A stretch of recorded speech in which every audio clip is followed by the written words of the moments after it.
तो यहाँ से ज़िंदगी की शुरुआत हुई। बहुत लोगों को लगता है कि भाई अमरीश बालियान तो अभी आया 1.5-2 साल में और छा गया, क्योंकि हम चेहरे भी खुद ही हैं, हम डायरेक्टर भी खुद ही हैं, हम प्रोड्यूसर भी खुद ही हैं, हम कैमरामैन भी खुद ही बन जा कभी बीजेपी का दलाल सुना, कभी आरएलडी का दलाल सुना और कभी समाजवादी पार्टी का दलाल सुना। पत्रकार हो तो पत्रकार हो तरीके से पूछूंगा अमरीश भाई की तरह से पूछ लो आज कि साईं इतना दीजिए जामे कुटुंब समाए, मैं भी भूखा ना रहूँ साधु ना भूखा जाए, उतने की रिक्वायरमेंट रही मेरी। लेकिन इन सब चीज़ों में पैसा कहाँ से लाते हैं? कोई फंड आपको देता है या किसी से आपको पीछे से कहीं पैसा आता है ताकि आप डेली उसको रूटीन को कर सके कवर? लेकिन कुछ चीज़ें आपको परमात्मा के अधीन छोड़नी पड़े और परमात्मा ने मुझे कभी निराश नहीं करा। नमस्कार, स्वागत है आपका न्यूज 80 पर। मैं हूं आपके साथ राहुल राणा। अब तक आपने हमारे तमाम इंटरव्यू और तमाम हमारे ऐसे कार्यक्रम देखे होंगे जिसमें हमने राजनीति से लेके गांव गली की बातें की। आज दरअसल मेरा ये पहला पॉडकास्ट न्यूज 80 पर आप देख रहे हैं और आज ही मेरे इस पॉडकास्ट में मेरे मित्र और पश्चिम उत्तर प्रदेश के एक बड़े यूट्यूब चैनल चलाने वाले अमरीश बालियान भाई है। आपका अमरीश जी बहुत स्वागत। धन्यवाद राहुल भाई। अमरीश भाई से आज मैं उनकी जर्नी को लेकर बात करूंगा। वो जिस तरह से अपनी पत्रकारिता करते हैं उसके पीछे उनका कितना स्ट्रगल है और उसके पीछे कौन व्यक्ति है, आज आपको मैं इस वीडियो में ये भी बताऊंगा। आखिर क्या अमरीश बालियान के पीछे कोई बड़ा पॉलिटिकल फंड आता है या किसी की मेहरबानी से अमरीश बालियान किसान आंदोलन से लेके और आज लोकसभा चुनाव और फिर अब यूपी के उपचुनाव में लोगों के बीच जाकर उनके मुद्दों पर बात क्यों कर रहे हैं। दरअसल बहुत सारे लोगों का ये कमेंट मैं इनकी वीडियो के नीचे पढ़ा है, क्योंकि जब मैं यहाँ इनके इंटरव्यू करने के लिए, इनका पॉडकास्ट करने के लिए यहाँ पर आ रहा था तो ये बात मैंने अमरीश भाई को भी नहीं बताई थी कि आज मैं आपकी जर्नी के बारे में आपके सामने बताऊंगा। तो ये एकदम से बिल्कुल इनके लिए भी सरप्राइज है और आज आपके लिए भी ये सरप्राइज मैं खोल के रख दूंगा। यकीन मानिएगा, आज आप ये पूरा पॉडकास्ट देखेंगे तो आपको आज अमरीश भाई कहाँ से शुरू किए और अमरीश बालियान आज कैसे बन गए और आखिर इसके पीछे कौन है। तो शुरुआत करते हैं, आइए देखते हैं आज इस मजेदार पॉडकास्ट में। जीरो से करीब आज जब हम बात कर रहे हैं 1,74,000 आपके आज फॉलोअर हो गए। कोई बैकग्राउंड ऐसा नहीं, कोई सोशल मीडिया पर ऐसी कोई टेक्निकल ऐसा कोई आपने, मुझे लगता नहीं कि आपने कोई ऐसा उपयोग किया होगा जिससे कि आपने ऑर्गेनिक तरीके से आपका सारा व्यूअर्स, और आज मुझे लगता है कि हर कोई जानता भी है अमरीश बालियान भाई एक अच्छे यूट्यूबर है, अच्छे पत्रकार है और मेरे मित्र हैं, तो मैं आपकी तारीफ थोड़ी ज़्यादा भी कर रहा हूँ। खैर, आप अपने बारे में थोड़ा सा जर्नी ये कैसे शुरू हुई, कहाँ से ये समझ आया कि भाई अब डिजिटल मीडिया की तरफ बढ़ा जाए?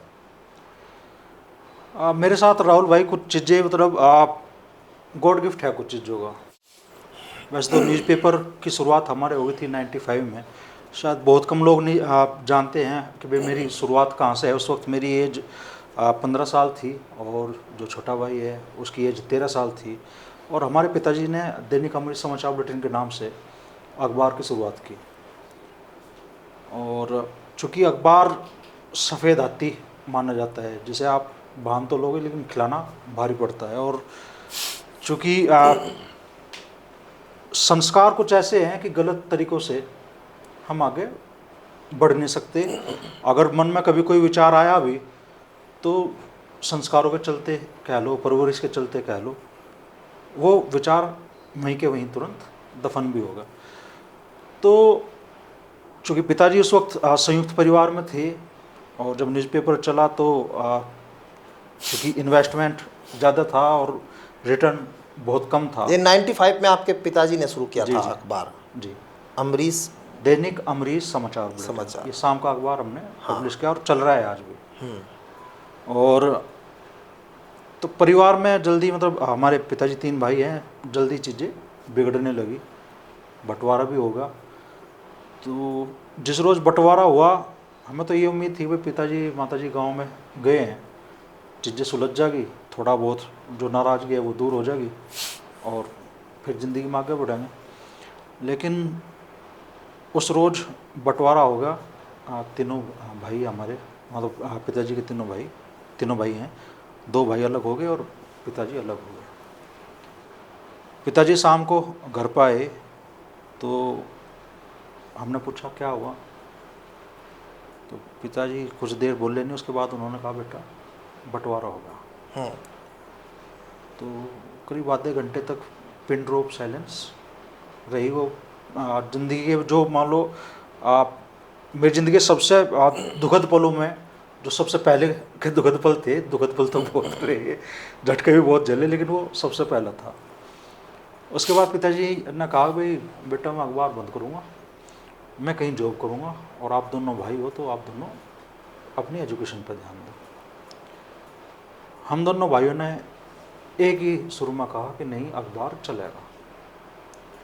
उन्होंने कहा कैसे चलेगा, पूंजी उतनी है नहीं, लोग हायर नहीं कर सकते। और तब अगर आपने देखा होगा पुरानी जो प्रिंटिंग प्रेस होती थी उनमें एक एक अक्षर उठाना और एक एक अक्षर उन खानों में वापस डालना, वो पूरा सिस्टम हमारे पास तब प्रिंटिंग का था। तो हम दोनों भाई मान लो स्कूल भी जाते थे, हमारे पेरेंट्स भी, और हम दोनों भाई, पिताजी खुद खबरें कलेक्ट करते थे और हम दोनों भाई स्कूल से आने के बाद में फिर वो एक एक अक्षर लगा के वो पूरी खबर तैयार करनी, पूरा अखबार तैयार करना, उसको प्रिंट करवाना, और सर्कुलेट भी हमने खुद किया। नीति हमने ये बनाई कि हम किसी भी एरिया में जाएंगे और मान लो वहाँ पे उस एरिया में 50 अखबार या 100 अखबार अपने खुद लगाएंगे और उसके बाद किसी होकर को वहाँ पे लगा देंगे, वो न्यूज़पेपर डिस्ट्रीब्यूट करता रहेगा।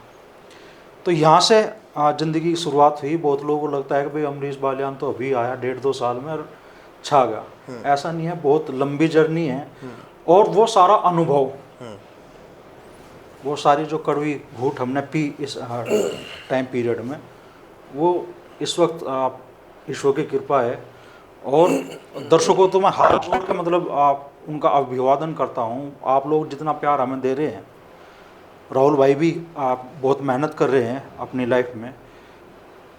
होता है ऐसा कि भी पर्दे पे चूँकि हम चेहरे भी खुद ही हैं, हम डायरेक्टर भी खुद ही हैं, हम प्रोड्यूसर भी खुद ही हैं, हम कैमरामैन भी खुद ही बन जा कभी कभी, और हम आप मान लीजिए शुरू से लेकर लास्ट तक का जो भी एक मान लो अगर कंपनी में जो कंपनी का भाई मैनेजिंग डायरेक्टर होगा उससे लेकर पियोन तक के काम हम कभी कभी खुद कर लें। तो आप चूँकि पर्दे पर तो एक चमकता हुआ चेहरा आप लोगों को दिखाई दे, लेकिन वास्तव में बहुत सारा संघर्ष करके एक वीडियो आपके पास तक आता है। और कई दफ़ा चीज़ें ऐसी हो जा कि कोई वीडियो हमारी नज़र में भी महत्वपूर्ण है और बहुत से लोग ऐसे हैं कि भाई उनका वीडियो हमने शूट किया और वो 2 दिन नहीं आया, 3 दिन आया, अगले आदमी को तो बेचैनी हो जा, लेकिन उससे ज़्यादा बेचैनी हमें रहे और एक सर पर बार भी हो जा कि नहीं यार वो वीडियो हमने शूट करा था और अब तक हम एडिट भी नहीं हो पाया क्योंकि टीम अपने पास इतनी बड़ी टीम नहीं है।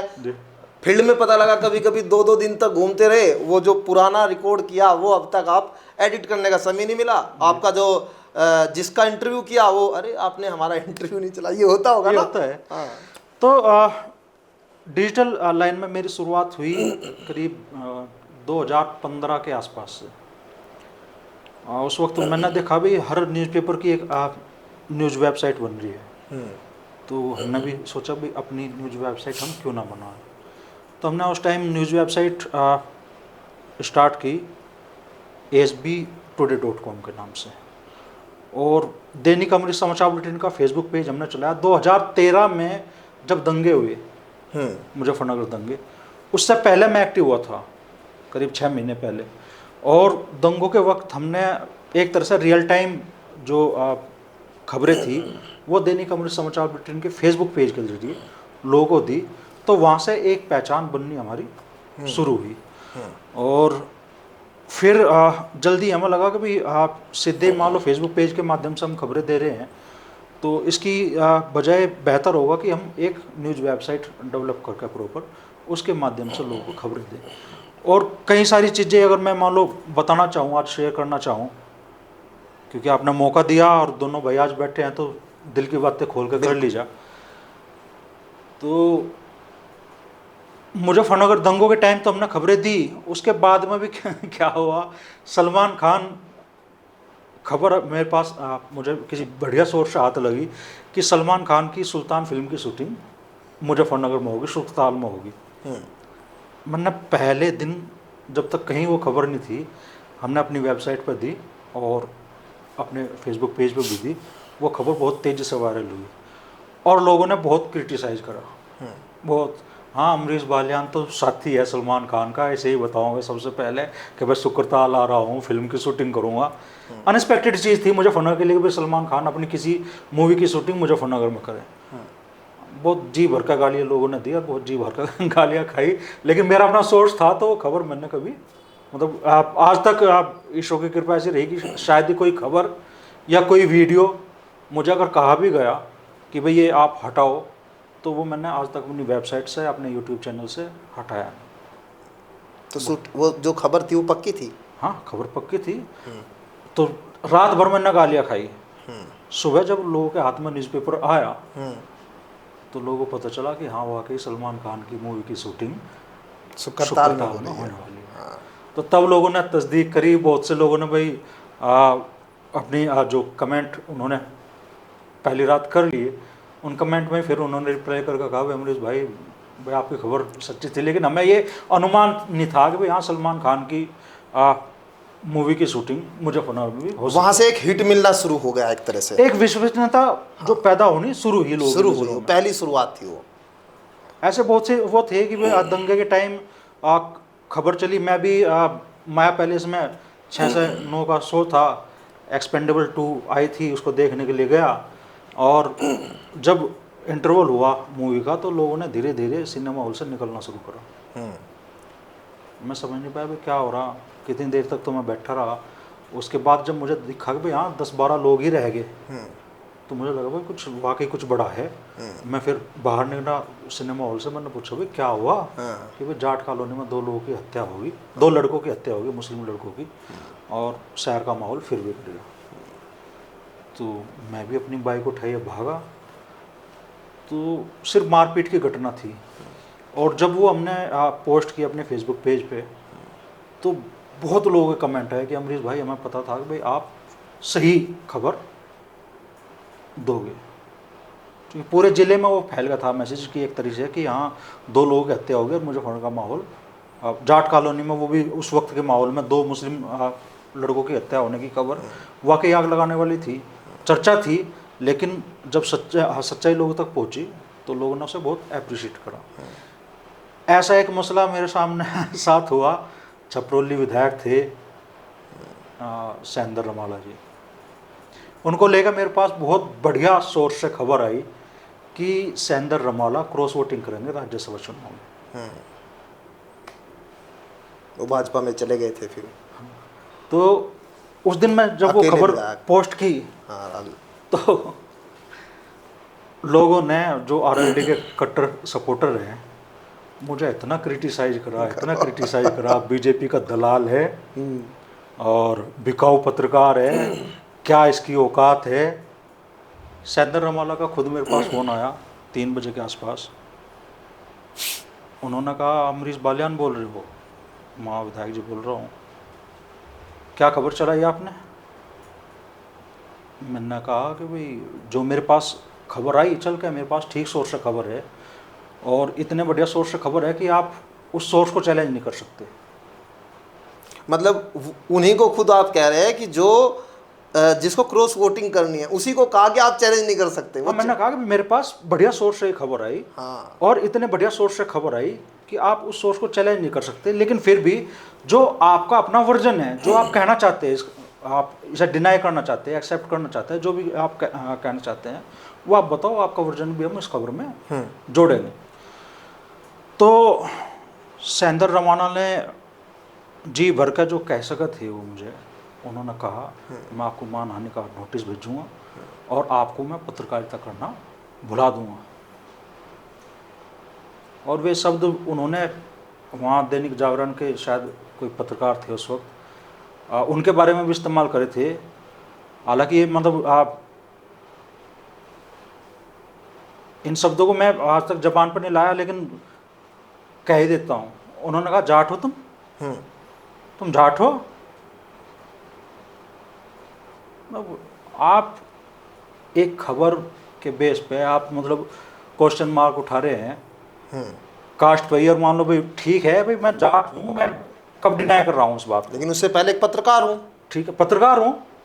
तो लेकिन उन्होंने ज़्यादा घटिया लहजे में बात करी, वो बात कही, और लोक दल के लोगों ने मुझे जी भर भर का गाली दी।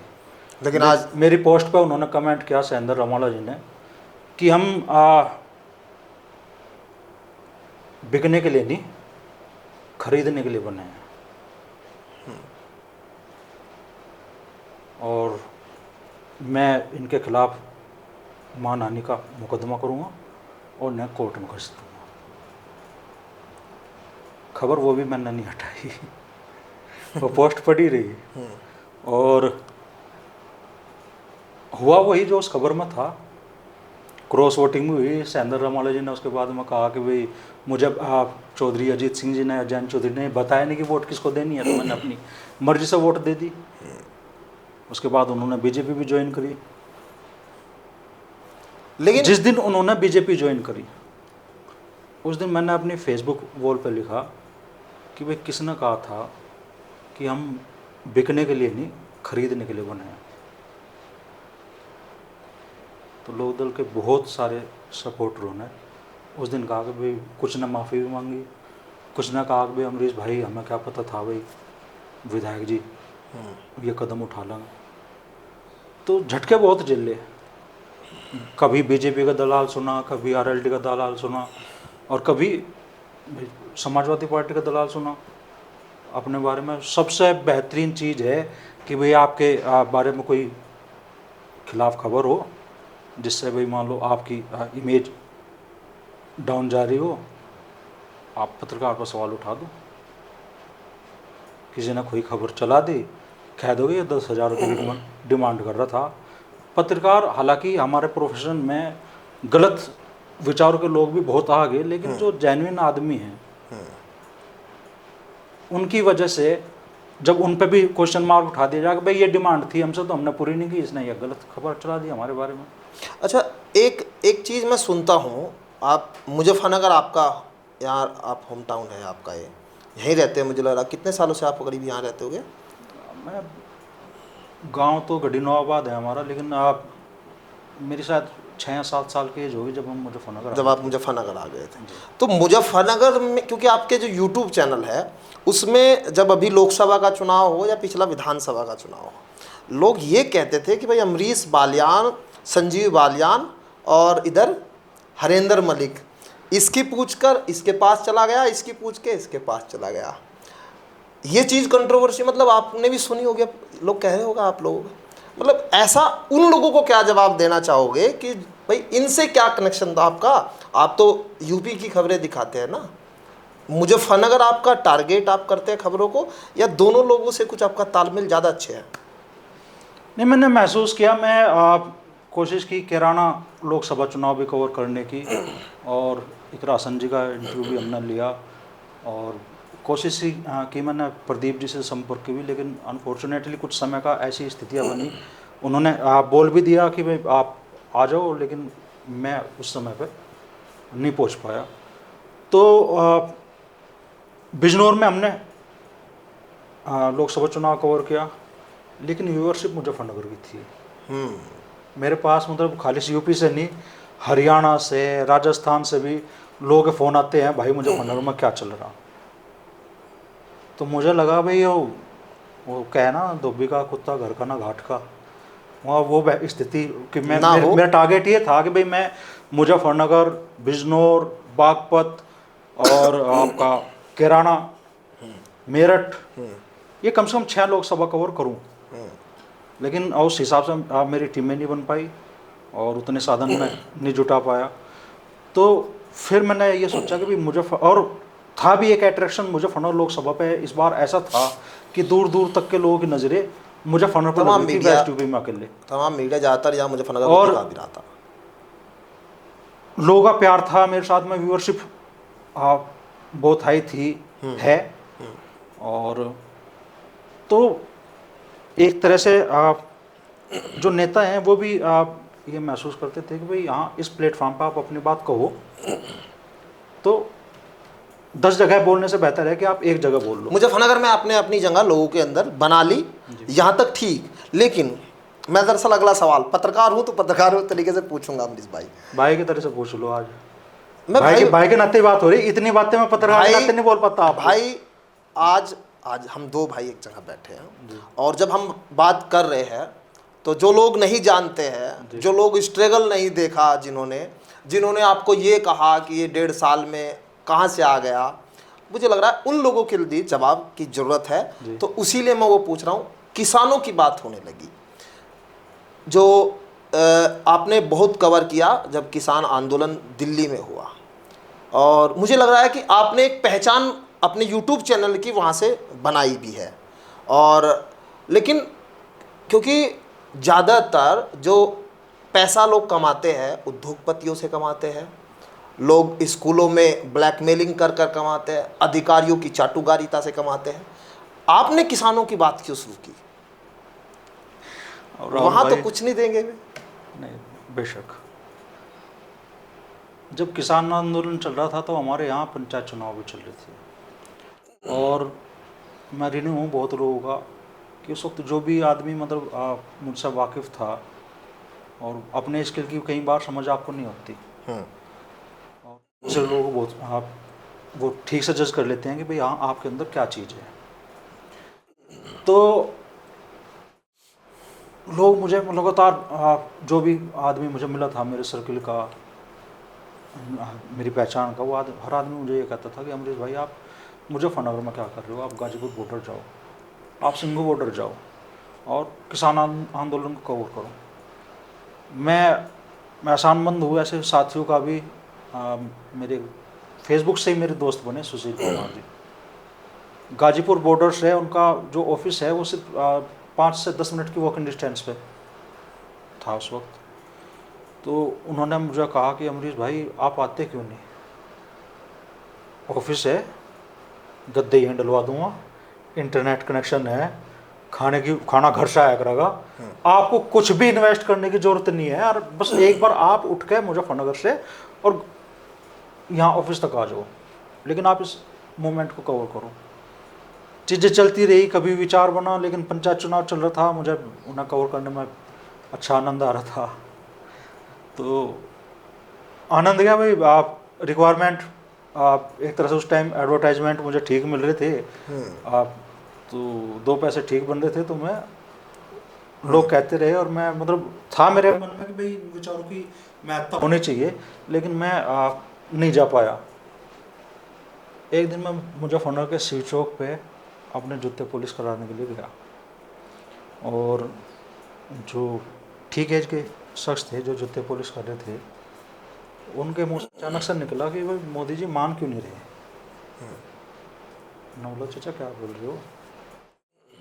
बोले किसान इतने महीनों से दिल्ली में डटे हुए हैं, गर्मी भी सह रहे, बरसात भी सह रहे, और सारी परेशानी भी उठा रहे, अपने घर परिवार से भी दूर हैं, तो इतने महीनों में तो भगवान भी मान जा, मोदी जी क्यों नहीं मान रहे?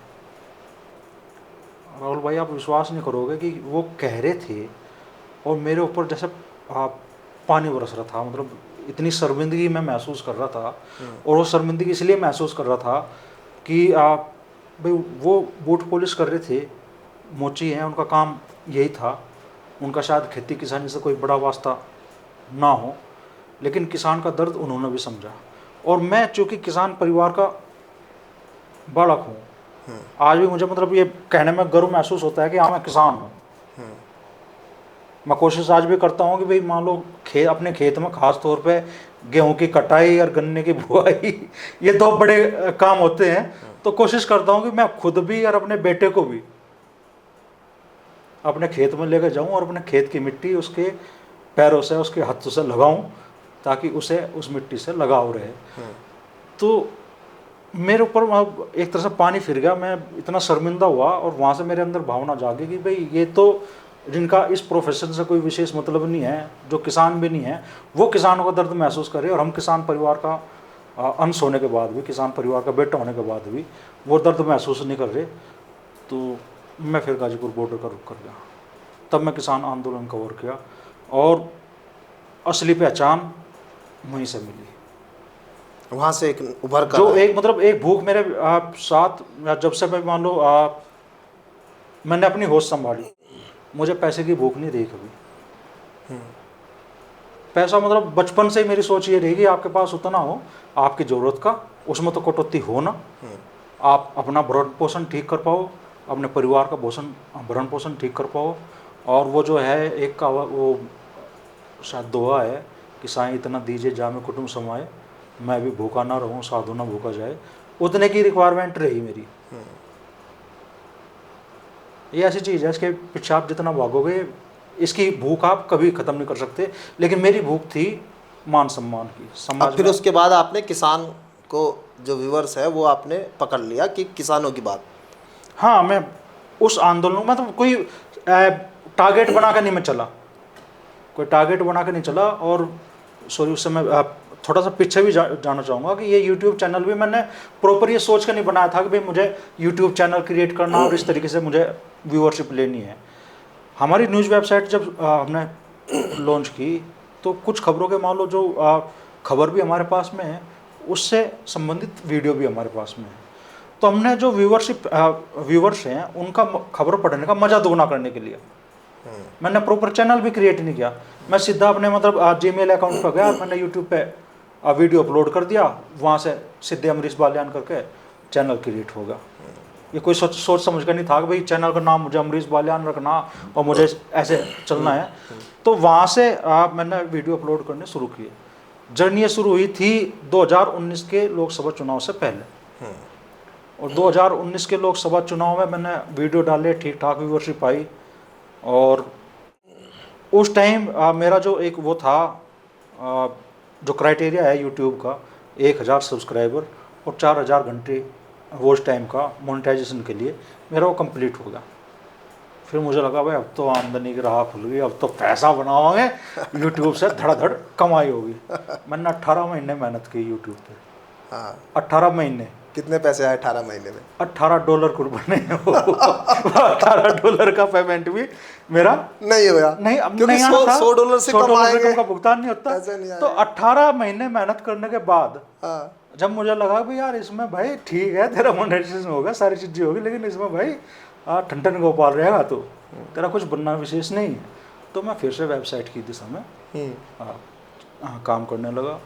और फिर किसान आंदोलन के टाइम भी शायद यही एक वजह थी, मुझे लगा भाई लोग कह रहे हैं लेकिन इसमें कुछ विशेष मतलब अर्निंग के सोर्स आपके अब ये नहीं सोच सकते कि आप खाली यूट्यूब के हिसाब से आप चाहो कि भाई आपकी सारी जिम्मेदारी आप पूरी कर लो और आप एक बढ़िया ज़िंदगी जियो।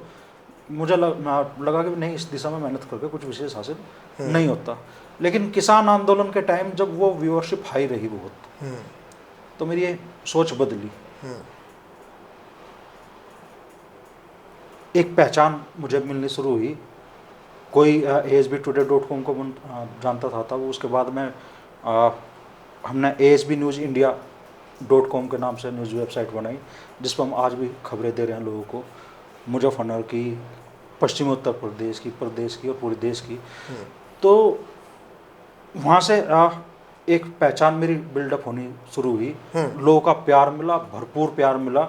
और मान लो जिस सड़क से निकल गए, 2 भाइयों ने हाथ उठाकर कहा अमरीश भाई, तो लगा था कि हाँ कुछ अच्छा कर रहे, लगा कि पहचान तो मिल रही है। चलो डॉलर नहीं आए, पहचान तो जरूर थी। हाँ, पहचान दी, बेशक यूट्यूब ने मुझे पहचान दी। एक बढ़िया पहचान। एक सवाल ज़्यादा लोग पूछते भी हैं, मुझसे भी पूछ लेते हैं, लेकिन जब आपसे बात हो रही है तो मैं ये पूछना चाहता हूँ, इस पूरी भागदौड़ में बहुत पैसा खर्च होता है। अपने साथ 2 3 4 1 2 3 4 जितने लोगों को आप रख सकते हैं उनको भी आपको पैसा देना पड़ता है, उनके परिवार को चलाना होता है। अपनी बाइक या अपनी गाड़ी से जैसे आप पत्रकारिता कर रहे हैं, उसके लिए भी पैसे की ज़रूरत है। एक ऑफिस भी मैंने देखा, आपने एक ऑफिस भी आपके पास है, घर भी है, अपने बच्चों की पढ़ाई भी है। किसान कहता है कि हमारी गन्ने का भुगतान नहीं हो रहा, तो हमारा पेमेंट नहीं आ रहा, इसकी वजह से बच्चे नहीं पढ़ पा रहे, लड़की की शादी नहीं हो पा रही, आपके बच्चे भी बड़े हो गए। लेकिन इन सब चीज़ों में पैसा कहाँ से लाते? कोई फंड आपको देता है या किसी से आपको पीछे से कहीं पैसा आता है ताकि आप डेली उसको रूटीन को कर सके कवर? गजब सवाल है राहुल भाई, आपसे थोड़ा सा कम आ रहा मेरे पास, आपके पास कुछ ज़्यादा फंडिंग हो रही।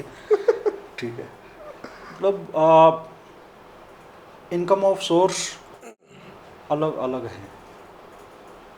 ठीक है, मान लो मेरी न्यूज़ वेबसाइट है, उस माध्यम से ईश्वर ने मुझे बढ़िया अर्निंग दी। और मेरे साथ ज़िंदगी में अनएक्सपेक्टेड चीज़ें हुई, अनएक्सपेक्टेड। मैं हमेशा चला परमात्मा के भरोसे, और पंचायत चुनाव के बाद जब मैं इस दिशा में घुसा, तो चूँकि हम दो भाई हैं, जैसा मैंने आपको शुरुआत में बताया, तो फिर से वो जो शुरुआत की चीज़ें थी 95 वाली, उसी तरह का दौर एक बार फिर से सामने आकर खड़ा होगा। भाई मेरा बिल्कुल लक्ष्मण मैं उसको बोल सकता हूँ रहा। बाद में चीज़ें थोड़ी सी बिगड़ी, और एक बार फिर से भी मान लो, पहले पिताजी के साथ ये हुआ कि भाई अखबार की शुरुआत हुई और घर में दीवारें खींची गई। ऐसी स्थिति मेरे साथ भी बनी। विचार मिलने थोड़े कम हो गए, थोड़े से मनभेद हुए, तो वे मतभेद मनभेद में ना बदल जा। उससे पहले हमें लगा कि भाई अब चीज़ें अपने अपने हिसाब से कर लें। और राहुल भाई, बहुत कम लोग जाने हैं, और जो मुझे नज़दीक से जाने हैं उस हर आदमी को पता, मुजफ्फरनगर न्यूज़ के नाम से हमने ऐप बनाई, और वो शायद किसी एक ज़िले की, वेस्ट यूपी में तो कम से कम कोई दूसरी ऐप होगी नहीं कि जो सिर्फ एक ज़िले की ऐप हो। मुजफ्फरनगर शामली न्यूज़ के नाम से हमने बनाई, और वो 1 लाख से भी ज़्यादा मोबाइल्स में इंस्टॉल्ड हो।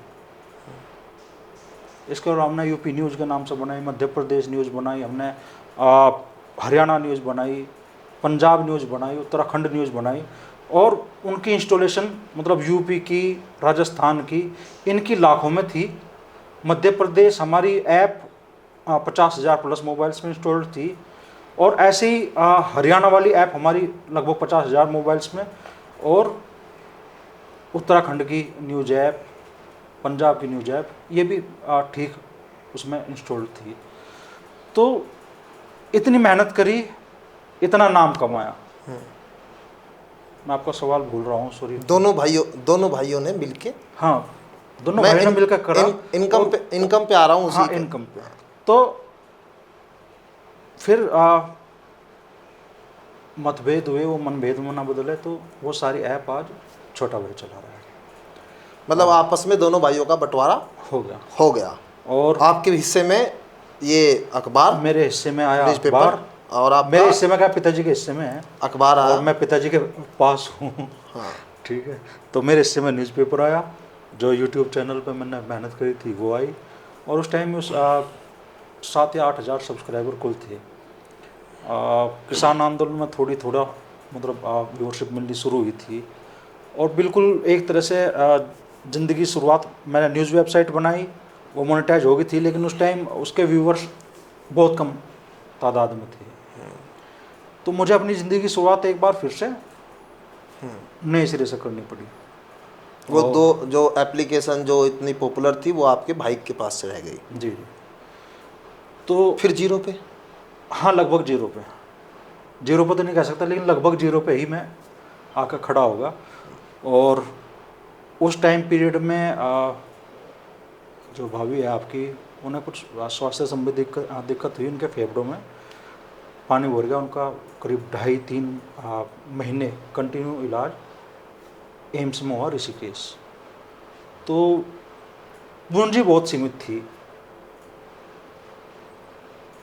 और उस सब बढ़ने के बाद में स्थिति ऐसी भी बनी कि यार कहीं हम दोनों बैठ कर डिस्कस करते थे, यार कहीं हाथ ना फैलाना पड़ जाए किसी के सामने।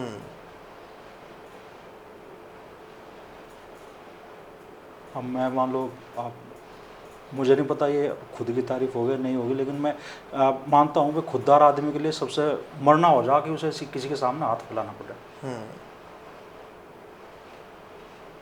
मुझे नहीं पता मैं उन पैरामीटर्स पर पूरा हूँ नहीं हूँ, लेकिन मुझे लगा है कि हाँ मैं अपना आत्मसम्मान अब भी बचा के रखा हुआ हूँ।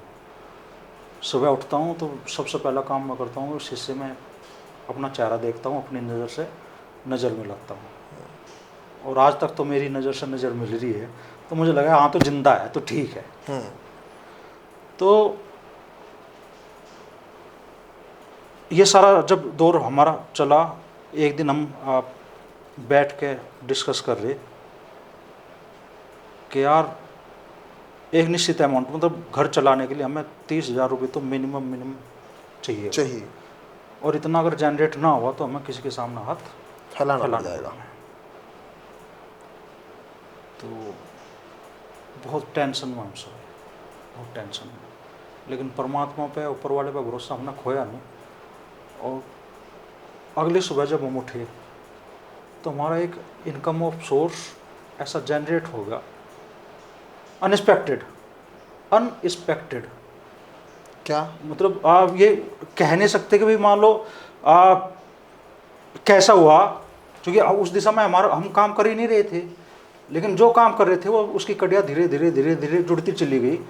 और मतलब जो वेबसाइट है उस पर चीज़ें अनएक्सपेक्टेड हुई, उस पर ट्रैफिक सोर्स बहुत बढ़िया जनरेट होगा। ट्रैफिक सोर्स का मतलब है जो रातों रात ये हो गया। हाँ रातों रात हुआ। ऐसा क्या हुआ रातों रात?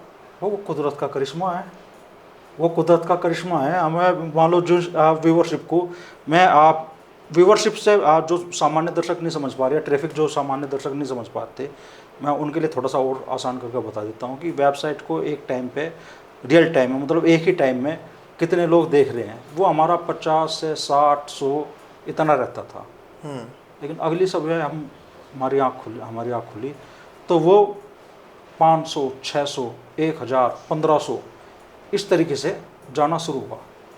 और जाहिर सी बात है जब वेबसाइट पे ट्रैफिक बढ़ा, वेबसाइट को देखने वाले दर्शकों की संख्या बढ़ी, तो वेबसाइट पे जो भी मान लो गूगल एडसेंस के ऐड हों या दूसरे मान लो ऐड जो कंपनियां हैं उनके ऐड थे, उनसे रेवेन्यू बहुत बढ़िया जनरेट होना शुरू हुआ।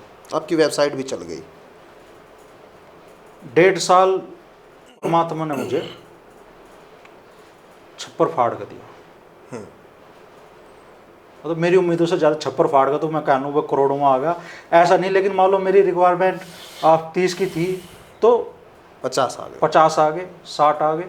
इस तरीके से भाई मान लो मेरा एक अनएक्सपेक्टेड सोर्स से मेरा रेवेन्यू जनरेट हुआ। और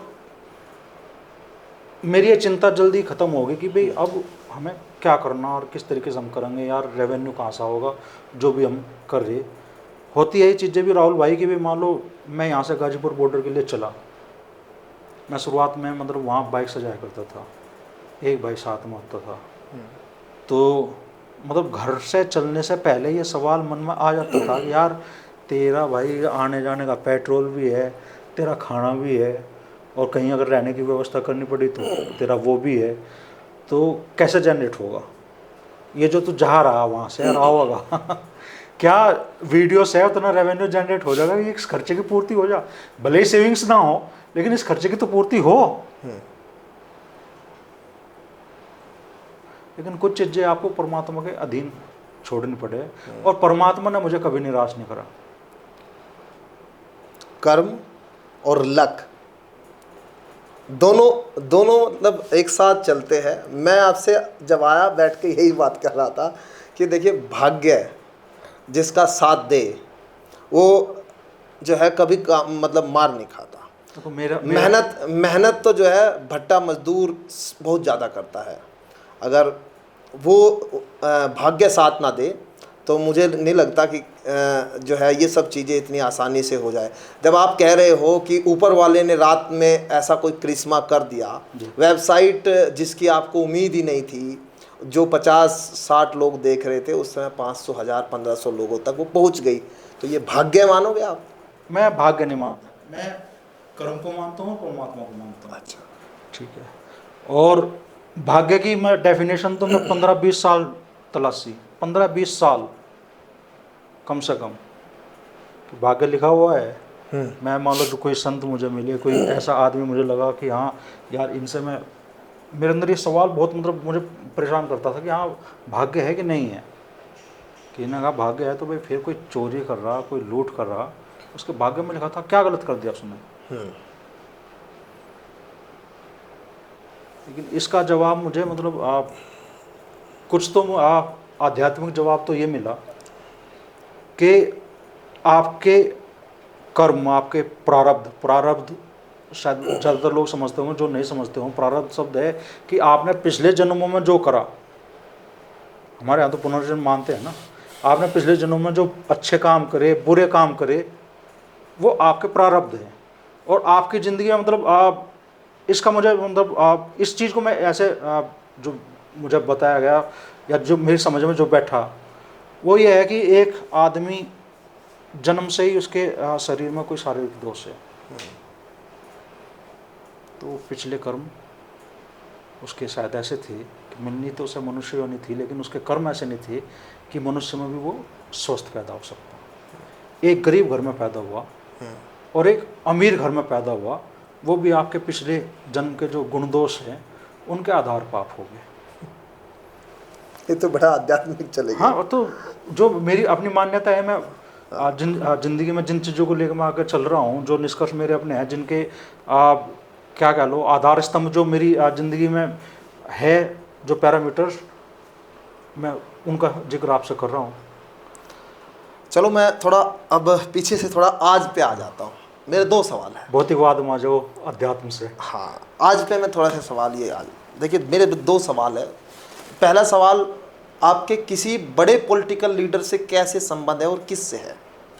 बड़े पॉलिटिकल लीडर से वेस्ट यूपी में ईश्वर की कृपा है, और ये मैं मानता हूँ कि ये आप सब जो दर्शक देख रहे हैं, ये आप लोगों की बदौलत ही है, क्योंकि आप लोगों का प्यार हमें इतना मिल रहा है, वो चर्चाओं में भी नाम जाता है। तो वेस्ट यूपी में तो कोई बड़ी राजनीतिक हस्ती ऐसी शायद नहीं है जो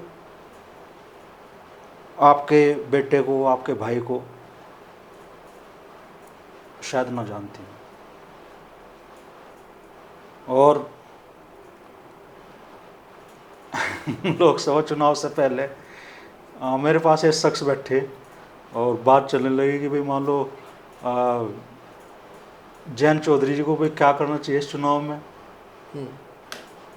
तो मेरे पास ये था कि भाई ऐसे बेहतर कर सके कि भाई मान लो चलो मुझे फनर पा जाओ तो संजीव बालियान जी को क्या करना चाहिए वहाँ ये बेहतर कर सके, कि हरिंदर मलिक जी की चर्चा थी पहले से ही कि भाई वो चुनाव लड़ेंगे उनके सामने, वो कैसे बेहतर कर सके, वहाँ ऐसे कर सके।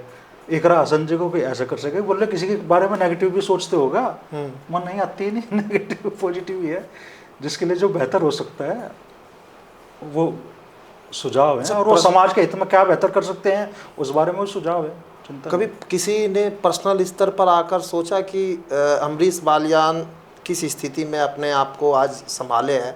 कभी कोई आके मतलब किसी ने सहारा दिया? सारा किस सेंस में आप बोल लोगे? मतलब आर्थिक तौर पर किसी ने, पॉलिटिकल लीडर ने, मेरा सवाल इसलिए भी था कि किसी पॉलिटिकल लीडर से अच्छे संबंध हैं, आप लोग किसी के लिए अच्छा बोल रहे हैं, आपने जैसे कहा कि मैंने किसी के लिए निगेटिव सोचना ही नहीं है, तो किसी ने सोचा है कि भाई अमरीश बालियान कैसे चल रहा है, इसको भी कोई फ़ायदा हो जाए? क्योंकि लोग पूछ लेते होंगे भाई आप इतना प्रचार प्रसार करते हैं फला पार्टी के लिए, अब आपने इस पार्टी को प्रचार कर दिया, अब आपने दूसरी पार्टी को प्रचार कर दिया, कुछ मिलता है वहाँ से, या मतलब सिर्फ सब जनता के लिए, व्यूवर्स के लिए? नहीं, आपको कब लगा कि भाई अमरीश बालियान का ये वीडियो या पिछले 1 महीने से अमरीश बालियान की कवरेज कमेंट करते किसी हैं ना? एक नहीं, देखो जो जिस आदमी की फेथ जिससे जुड़ी हुई है, जो जिसका समर्थक है, वो उनके लिए बेहतर से बेहतर चाहता है। मुझ पर दोष ये भी लगे कि मान लो हरिंदर मलिक जी का पहला इंटरव्यू मैंने लिया लोकसभा चुनाव के परिप्रेक्ष्य में, इस चुनाव से भी 1 साल पहले, नए साल से भी पहले, शायद 24, हाँ 2023 के नए साल के आसपास मैंने उनका इंटरव्यू लिया, जिसमें उन्होंने कहा कि मैं सुबह 8 बजे संजीव बालियान जो चुनाव हरा दूँगा। हालांकि नाम नहीं लिया था उन्होंने, लेकिन सीधी सेंस वही थी कि भाई मैं 8 बजे संजीव बालियान जो चुनाव हरा दूँगा, बशर्ते भारतीय किसान यूनियन और राष्ट्रीय लोकदल साथ हों। बहुत वायरल हुआ उनका वो स्टेटमेंट, वो वीडियो बहुत वायरल हुआ। और ये कई बड़े फिर जो न्यूज़ प्लेटफॉर्म है, बड़े न्यूज़ चैनल है, उन पर भी वो सवाल उठा। तो व्यूवरशिप मान लीजिए मलिक साहब के जो बाद में चीज़ें ऐसी हुई कि कुछ इंटरव्यू ऐसे हुए जो मलिक साहब के लोगों को लगा भाई खिलाफ गए, जिसमें मलिक साहब ने राष्ट्रीय लोकदल से पूछ लिया कोई आरएलडी के पास कैंडिडेट कौन है। तो जो मलिक साहब के शुभचिंतक थे, और मेरी जानकारी में तो आया कि भाई आरएलडी से जुड़े कुछ लोगों ने भी मलिक साहब को कहा कि भाई आप अमरीश बालियान को इंटरव्यू मत दिया करो। कि क्यों? कि भाई वो पेड है दूसरी जगह से। तो मलिक साहब ने कहा कि यार जो बोलना है, मैं नहीं तो बोला, अमरीश बालियान ने थोड़ा कहा कि भाई आपको ये बोलना, बोला तो मैं नहीं। मैं उसी चीज़ को कह रहा था कि भाई आरोप लगाना सबसे सरल है।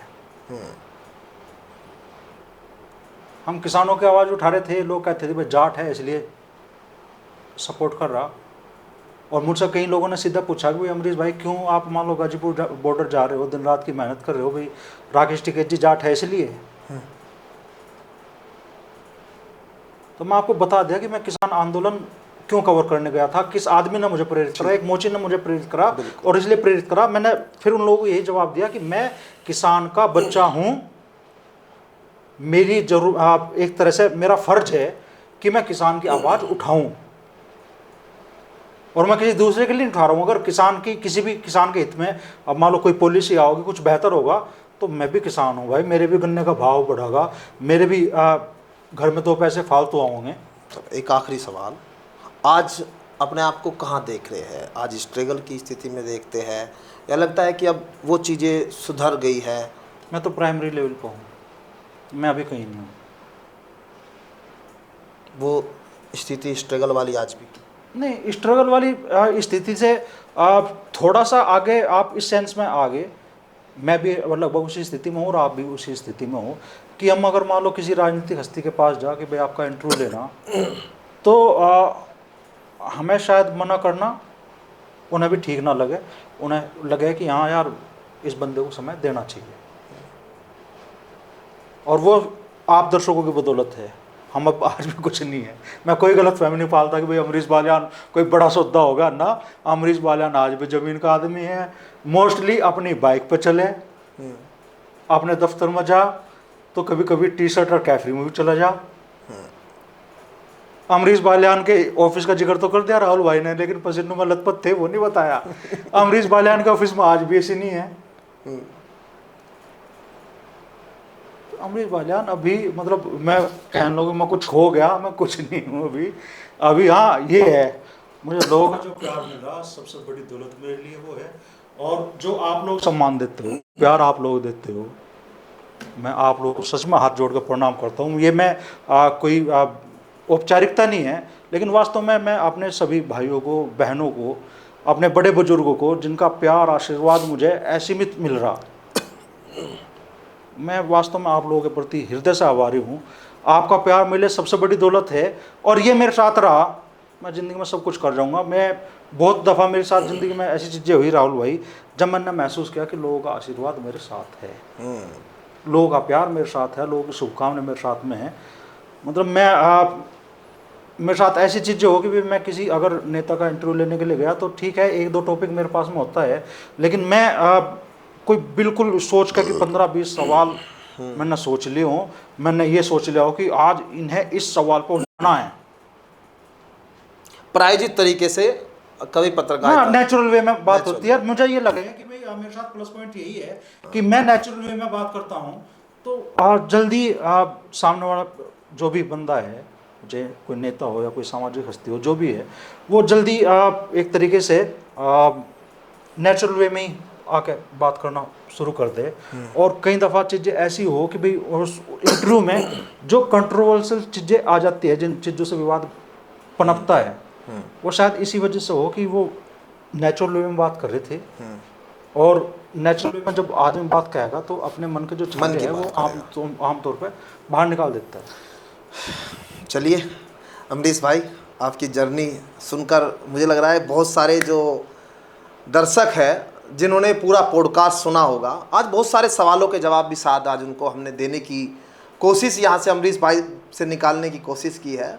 और एक यूट्यूब चैनल चलाना और एक सैटेलाइट चैनल चलाने में बहुत फ़र्क है।